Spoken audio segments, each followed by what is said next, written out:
ہم جب دنیا کی طرف دیکھتے ہیں تو ہمیں اللہ کی یہ ساری باتیں معاذ اللہ ایک لغو معلوم ہوتی ہیں. دنیا میں ہمیں زیب و زینت نظر آئے گی, رونق نظر آئے گی, یہاں بڑی لگژری لائف نظر آئے گی, عیاشی نظر آئے گی, اور مذہب آپ کو برائیوں سے روک رہا ہے. تو اللہ تعالیٰ انسان کی نفسیات جانتے ہیں. اللہ کو پتہ ہے کہ یہ دنیا کی حیات اور اس کی زیب و زینت اور اس کی رنگ رلیاں انسان کو اللہ کی باتیں سننے سے روکیں گی. تو اللہ نے ایک ضرب دنیا پہ لگائی اور دنیا کی ویلیو ختم کر دی, اور فرمایا کہ یہ جو تمہیں دنیا کی رنگینیاں نظر آ رہی ہیں تو خوب سمجھ لو, وَمَا الْحَيَاةُ الدُّنْيَا, یہ دنیا کچھ بھی نہیں ہے الا سوائے اس کے کہ لعب و لہو, کھیل اور لہو ہے. لہو یعنی ٹائم ویسٹ کرنے والی چیزیں جن کا حاصل کچھ بھی نہیں ہے. لعب تو العوبہ سے نکلا ہے, العوبہ کہتے ہیں یعنی العوبہ لعب سے نکلا ہے. العوبہ کھلونوں کو کہا جاتا ہے, الاعیب اس کی جمع آتی ہے جس سے بچے کھیلتے ہیں. تو کھیلنے کی چیز ہے, بچے کچھ دیر تفریح کے لیے ان کو کچھ پکڑا دیا جائے تو تھوڑا سا انجوائے کرتے ہیں, اس کے بعد وہی کھلونا اٹھا کے پھینکنا شروع کر دیتے ہیں, اس کا حاصل کچھ نہیں نکلتا. تھوڑی دیر کی تھوڑا سا انجوائے کر لیتے ہیں بس, اور کچھ بھی نہیں ہوتا. اور لہو کا معنی ہوتا ہے وہ کام جس کا نہ دنیا میں کوئی فائدہ نہ آخرت میں کوئی فائدہ, جس کا رزلٹ زیرو نکلنے والا ہے. آپ یوں اس کو تعبیر کر سکتے ہیں. تو ہر لعب لہو ہوتا ہے لیکن ہر لہو لعب نہیں ہوتا. یعنی ہر کھلونا بھی لہو ہی ہے کہ رزلٹ اس کا کچھ بھی نہیں ہے, لیکن ہر لہو وہ لعب نہیں ہے. بعض دفعہ وہ لعب بھی ہوتا ہے اور لعب کے علاوہ بھی بہت سی چیزیں ہوتی ہیں جو لہو میں داخل ہوتی ہیں. تو قرآن کا یہاں بھی انداز کیا ہے. قرآن یہ نہیں کہہ رہا کہ دنیاوی زندگی لعب اور لہو ہے, بلکہ قرآن کہہ رہا ہے کہ دنیاوی زندگی کچھ بھی نہیں ہے. یعنی پہلے نفی کر رہا ہے, اس کی کوئی حیثیت نہیں ہے سوائے اس کے کہ یہ لعب اور لہو کا دوسرا نام ہے. تو یہاں دنیاوی زندگی سے وہ حیات مراد ہے جس کے پیش نظر آخرت نہ ہو. یعنی دنیاوی زندگی کو قرآن کبھی اہمیت بھی دیتا ہے, قرآن کبھی اس کی ویلیو بھی بیان کرتا ہے, کیونکہ آپ آخرت اسی دنیا میں بنائیں گے. اگر آپ اس دنیا میں ترقی کرتے ہیں آخرت کے لیے تو یہ ترقی تو پھر لہو و لعب نہیں ہے. لیکن اگر آپ اس دنیا میں محنت کرتے ہیں دنیا برائے دنیا کے لیے, تو قرآن کہہ رہا ہے یہ کھلونا بھی ہے اور بیکار بھی ہے. کیوں؟ اس لیے کہ یہ ختم ہونے والی, فنا ہونے والی ہے. یہ ایک ایسا مشاہدہ ہے جو ہم دیکھتے ہیں, یہاں کوئی شخص کتنی ترقی کر لے, کتنے کمالات کر لے, بالآخر مر کے سب زیرو ہو جاتا ہے. تو ظاہر ہے جو کچھ اس نے دنیا میں کیا, جو پیسہ بنایا, جو اس نے عزت کمائی, تو اس سے اس کو خوشی ہوئی نا. تو ایسا ہی ہے جیسے بچے کو کھلونے سے خوشی ہوتی ہے. تو یہ ہے لعب. اور لہو کا مطلب یہ کہ رزلٹ اس کا زیرو. جب مر جائے گا تو سب ختم, ساری جو اس کی محنت تھی نا وہ دھڑام سے زیرو پہ آ کے ختم ہو جائے گی. ہاں یہاں اگر آپ نے محنت کی, اس لیے محنت کی کہ میں جو کچھ کر رہا ہوں یہ اپنے لیے اور اپنی قوم کے لیے کر رہا ہوں, یہاں میں اگر پیسہ بھی کما رہا ہوں, جیسے کہ حدیث میں آتا ہے کہ ایک شخص اگر پیسہ کماتا ہے, تجارت میں ہے, تاکہ وہ لوگوں کے سامنے بھیک نہ مانگے, تاکہ وہ صلہ رحمی کرے کہ میں خود بھی اچھا کھاؤں گا تو اللہ کی نعمت کی شکر کی توفیق ملے گی, اور میں لوگوں کو کھلاؤں گا تو کھلانے والا اللہ کو پسند ہے بنسبت مانگنے والے کے. حدیث میں آتا ہے اوپر والا ہاتھ نیچے والے ہاتھ سے بہتر ہے. تو یہاں اس کا مقصد اللہ کو راضی کرنا ہے, اور آخرت میں جب اللہ سے ملاقات ہو تو اللہ مجھ سے خوش ہوں. تو پھر یہاں یاد رکھیں دنیا کمانا صرف جائز نہیں ہے بلکہ یہ عبادت ہے, اور اس پر بہت ساری احادیث ہیں. آپ صلی اللہ علیہ وسلم نے فرمایا کہ جس نے درخت لگایا, قیامت تک لوگ, جب تک وہ درخت باقی ہے لوگ فائدہ اٹھائیں گے تو اس کو قبر میں ثواب ملے گا. اور ایماندار تاجر قیامت کے دن پیغمبروں کے ساتھ ہوگا. تو جس نے ایک انسان کی جان بچائی وہ ایسے جیسے ہزاروں انسانوں کی جان بچائی. تو جو میڈیکل سائنس میں ترقی کرے گا تاکہ لوگوں کی جانیں بچائی جا سکیں تو وہ پھر وہ لہو و لعب نہیں ہے, وہ تو شریعت میں مطلوب ہے. لیکن اگر آپ آخرت کو ہٹا دیتے ہیں تو آپ اللہ پہ ایمان نہیں رکھتے, تو پھر آپ بے شک انسانیت کی خدمت کے لیے بھی کر رہے ہوں. قرآن کہتا ہے کرامات ان اشتدت بہ الريح فی یوم عاصف, چونکہ تم نے آخرت کو سامنے نہیں رکھا, اللہ کی رضا کو سامنے نہیں رکھا, تو تم کچھ بھی کر کے جاؤ گے تمہارے مرنے کے بعد سب زیرو ہو جائے گا, زیرو ہو جائے گا. تو بے شک لوگ آپ کی تعریفیں کرتے رہیں لیکن ان تعریفوں کا آپ کی صحت پہ کوئی اثر نہیں پڑتا. میت کو کیا اس سے غرض کہ لوگ اس کے بعد اس کی تعریف کریں یا اس کی برائی کریں. آپ کہہ سکتے ہیں انسانیت تو اس سے فائدہ اٹھائے گی, لیکن انسانیت بھی ایک وقت تک فائدہ اٹھائے گی. ایک موت وہ ہے جو آپ کی موت ہے, اس میں آپ نے مر جانا ہے, اس وقت آپ کا کیا کرایا آپ کے حق میں باطل, اور ایک موت اس کائنات پہ بھی آنے والی ہے. تو انسان ترقی کر کے کتنی ہی بلندیوں پہ پہنچ جائے, قرآن ببانگ دہلی اعلان کر رہا ہے کہ میں ایک زلزلہ برپا کر کے اس پوری زمین کو برباد کر دوں گا، ملیا میٹ کر دوں گا میں، تو وہ موت انسانیت کی موت ہوگی. ایک انسان کی موت ہوتی ہے، ایک انسانیت کی موت ہوگی، تو دونوں موتیں آنے والی ہیں اور رزلٹ زیرو ہو جائے گا. تو اس لیے قرآن کہہ رہا ہے کہ یہ جو تم دنیا کو آخرت کو ہٹا کر جو تم دنیا میں پڑ گئے ہو، تو خوب سمجھ لو وَمَا الْحَيَاةُ الدُّنْيَا إِلَّا لَعِبٌ وَلَهْوٌ، یہ کھیل اور بیکاری کے سوا کچھ بھی نہیں ہے. وَلَلدَّارُ الْآخِرَةُ، ہاں جو آخرت ہے، خیرٌ، وہ بہتر ہے، دونوں لحاظ سے بہتر ہے. قرآن مجید میں سورہ طٰہٰ میں اللہ کا ارشاد ہے کہ آخرت کوانٹٹی کے اعتبار سے بھی بہتر اور کوالٹی کے اعتبار سے بھی بہتر. تو اس کوالٹی کیا ہے کہ وہ ہمیشہ رہے گی. علامہ مناوی رحمہ اللہ تعالیٰ ایک مشہور مفسر گزرے ہیں، محدث گزرے ہیں، وہ فرمایا کرتے تھے کہ اگر اللہ تعالیٰ آخرت میں ہمیں مٹی کے گھر دیتا اور مٹی کے برتن دیتا، وہ کچھ جنت نہ ہوتی جو اللہ نے بیان کی ہے، بلکہ ایسے ہی اللہ ہمیں ایک خیمہ بنا کے دے دیتا، لیکن بس یہ کہتا ہے اس میں ہمیشہ رہو گے، تو پھر بھی اس دنیا کے سونے چاندی کے محلات سے وہ بہتر ہوتی کیونکہ ہمیشہ رہتی. اور جب اللہ نے اس کو بنایا بھی یہاں سے اچھا ہے تو پھر سوچیں کہ وہ دنیا کے لحاظ سے کتنی بہتر ہوگی. تو آخرت بہتر ہے اس لحاظ سے کہ ہمیشہ ہے وہ، اور اس لحاظ سے بھی بہتر ہے کہ اس میں جو نعمتیں نیک لوگوں کو ملیں گی، جیسے کہ قرآن کہہ رہا ہے خیر للذین یتقون، وہ لوگ جو بچتے ہیں یعنی تقوی اختیار کرتے ہیں، گناہوں سے، برائیوں سے، ناجائز خواہشات پوری کرنے سے بچتے ہیں، ان لوگوں کے لیے آخرت اس دنیا سے کئی گنا بہتر ہے. تو اس لیے اس آخرت کو سامنے رکھ کر اس دنیا کو فوکس کیا کرو. اگر وہ آخرت کو سامنے رکھے بغیر آپ دنیا کے پیچھے پڑتے ہیں تو یہ اللہ و لائف کے علاوہ کچھ بھی نہیں ہے. افلا تعقلون، قرآن کہہ رہا تو کیا تم عقل سے کام نہیں لیتے. یعنی فا سے پہلے اکثر جملہ محذوف، اکثر کیا ہمیشہ ایک جملہ محذوف ہوتا ہے، یعنی اب بھی تم دنیا میں لگے رہو گے اور آخرت کا انکار کرو گے کہ اب بھی عقل سے کام نہیں لوگے. قد نعلم انه لا يحزنك الذي يقولون، نبی صلی اللہ علیہ وسلم کو تکلیف ہوتی تھی، اتنا کچھ سننے کے بعد بھی یہ دنیا میں لگے رہتے تھے اور فرمائشی مطالبے کیا کرتے تھے. تو اللہ تعالیٰ آپ صلی اللہ علیہ وسلم کو تسلی دے رہے ہیں، فرما رہے ہیں ہمیں یہ معلوم ہے کہ جس قسم کی باتیں یہ لوگ کرتے ہیں وہ باتیں آپ کو غم پہنچاتی ہیں، تو آپ غم نہ کریں. کیوں؟ فَإِنَّهُمْ، دیکھیں یہ جو اِنَّا سے پہلے جب فا آتا ہے نا، فَإِنَّا، تو اکثر یہ ایک علت بیان کرنے کے لیے آتا ہے. علت کا مطلب یہ کہ یہ جو پیچھے دعویٰ کیا گیا ہے اس کی وجہ اللہ بیان کر رہے ہیں. دعویٰ کیا کیا گیا ہے کہ ہمیں پتہ ہے کہ ان کی باتیں آپ کو غمزدہ کرتی ہیں، ہمیں پتہ ہے، تو آپ اپنا غم کیسے دور کریں، یہ سوچ کے دور کریں.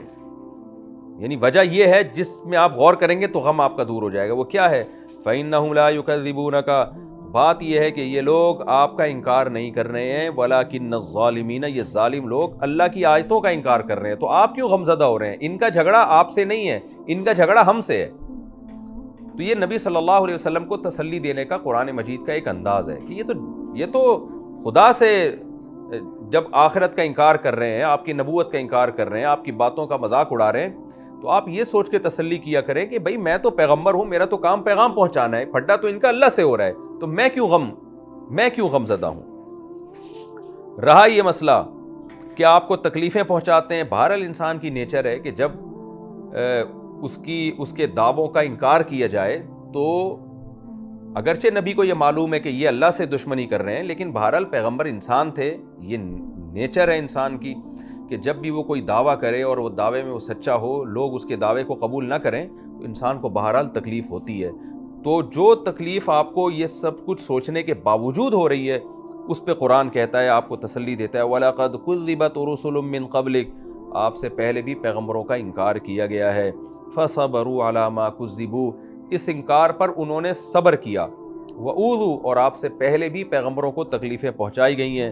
حَتَّىٰ أَتَاهُمْ نَصْرُنَا، یہاں تک کہ ہماری مدد آ پہنچی.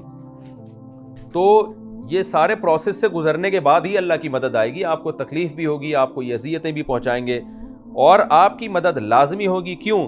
وَلَا مُبَدِّلَ لِكَلِمَاتِ اللَّهِ، اللہ کے کلمات کو کوئی تبدیل نہیں کر سکتا.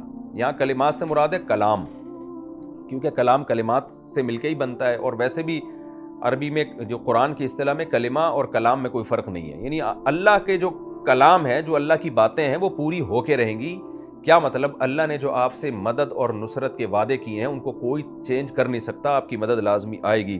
وَلَقَدْ جَاءَكَ مِن نَبَإِ الْمُرْسَلِينَ، اور پیغمبروں کی خبریں تو آپ کے پاس آ چکی ہیں۔ ہم نے موسیٰ کا واقعہ بھی آپ کو سنایا، عیسیٰ علیہ السلام کا بھی، ابراہیم علیہ السلام کا بھی، تو آپ ان کے واقعات میں غور کر کے بھی صبر کریں کہ کیسی کیسی آزمائشوں میں ان کو ڈالا گیا، بالآخر اللہ کی مدد ان کے ساتھ آئی ہے۔ حدیث میں آتا ہے بعض دفعہ جب آپ صلی اللہ علیہ وسلم کوئی ایسی سخت تکلیف دہ بات سنتے ہیں نا لوگوں سے، تو آپ کا چہرہ غضبناک ہو جاتا، تو آپ فرماتے رحم اللہ موسیٰ، اللہ موسیٰ پر رحم کرے، قد اوذی اکثر من ھذا، موسیٰ کو تو اس سے بھی زیادہ بنی اسرائیل نے ستایا تھا، یعنی اپنے ہی لوگوں نے اتنا ستایا تھا موسیٰ علیہ السلام کو، تو انہوں نے کیسے صبر کیا؟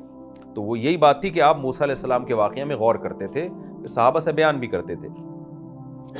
وَإِن كَانَ كَبُرَ عَلَيْكَ إِعْرَاضُهُمْ، تیسری تسلی، یعنی قرآن نبی کو تسلیاں دے رہا ہے نا۔ پہلا لفظ قرآن نے کیا استعمال کیا کہ بھائی ہمیں پتہ ہے کہ ان کی باتیں آپ کو رنجیدہ کرتی ہیں، تو ایک بات تو یہ سوچا کریں ان کی دشمنی آپ سے نہیں بلکہ اللہ سے ہے۔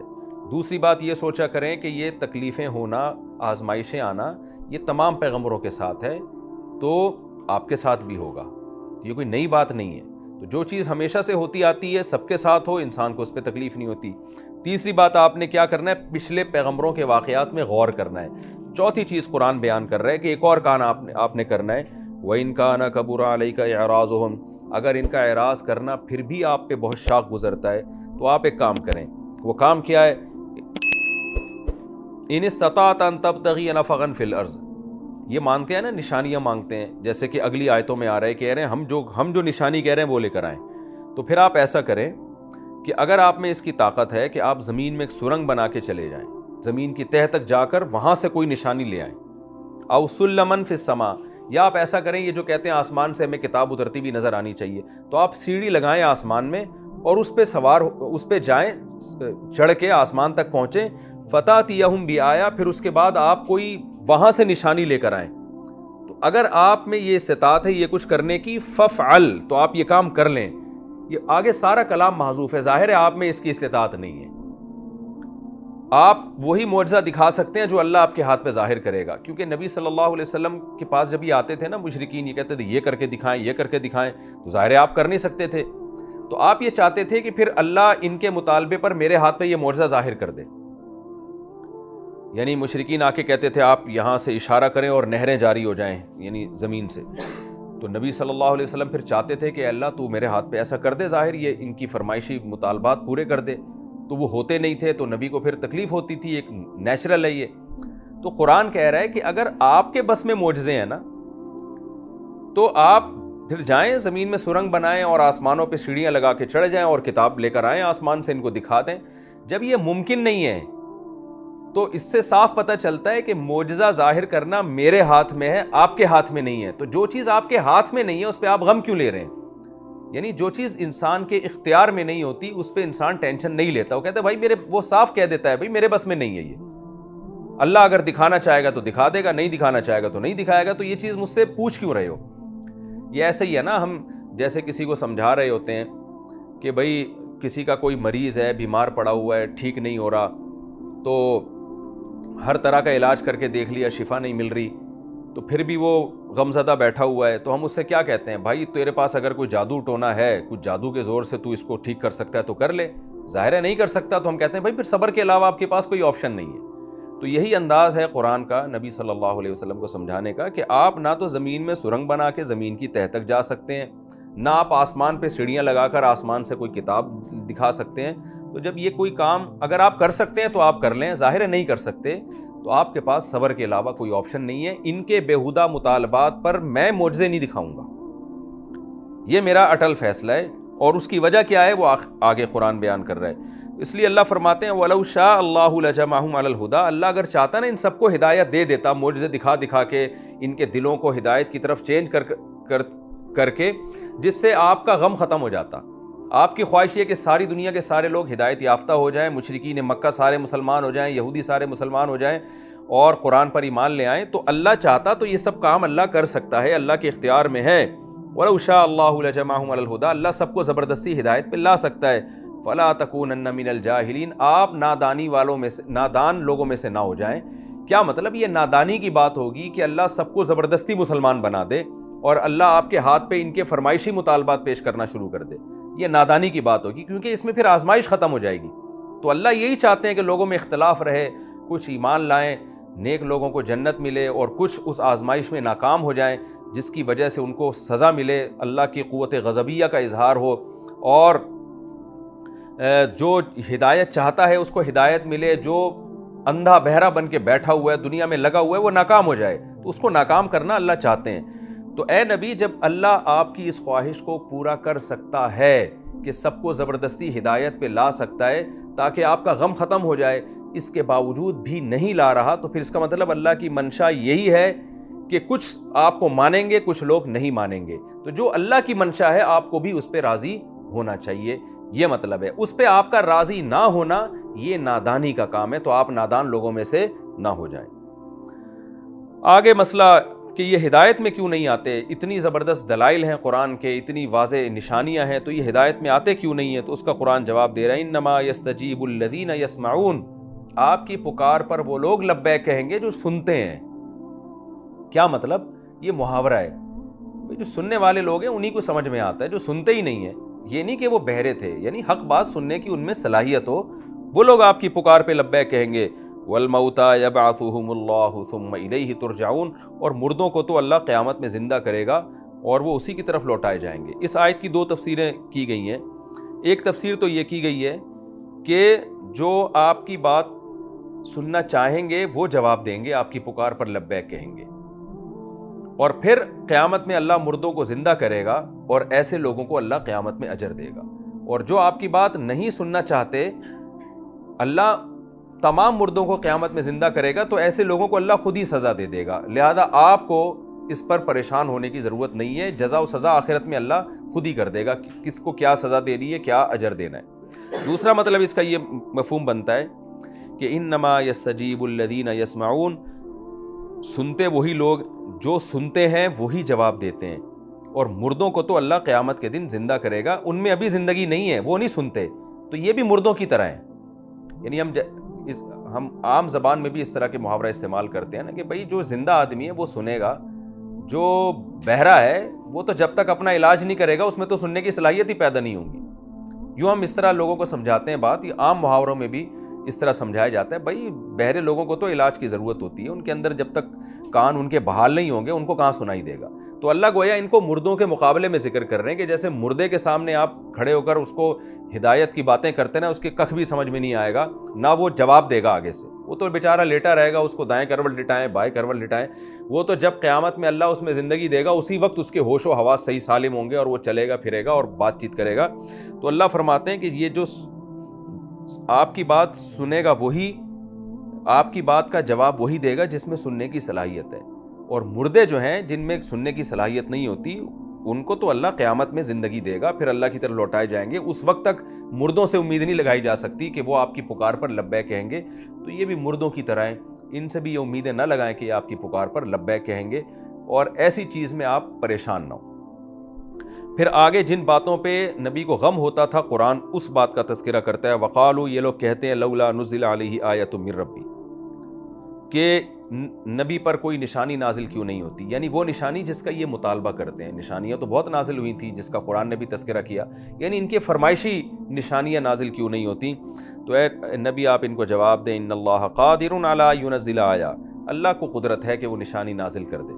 ولکن اکثرہم لا یعلمون، لیکن ان میں سے اکثر لوگ جانتے نہیں ہیں، یعنی انجام کو نہیں جانتے کہ جب فرمائشی نشانیاں نازل ہوتی ہیں تو اس کا انجام یہ ہوتا ہے کہ اس کے بعد تمہیں مہلت نہیں ملے گی. اگر تم ایمان نہیں لے کر آئے تو اللہ کا اٹل قانون ہے، اللہ تباہ و برباد کر دے گا. تو تمہاری ہی حکمت فائدہ ہے، مصلحت ہے، تمہیں سوچنے کا موقع ملا ہوا ہے. تو یہ اللہ کا ایک، جیسے قرآن میں دوسرے مقام پر بھی ہے کہ جب کوئی قوم کسی خاص قسم کا معجزہ مانگتی ہے پیغمبر سے اور پیغمبر وہ معجزہ دکھا دیتے ہیں تو حجت ایسی تمام ہو جاتی ہے کہ پھر غور و فکر کا راستہ بند ہو جاتا ہے.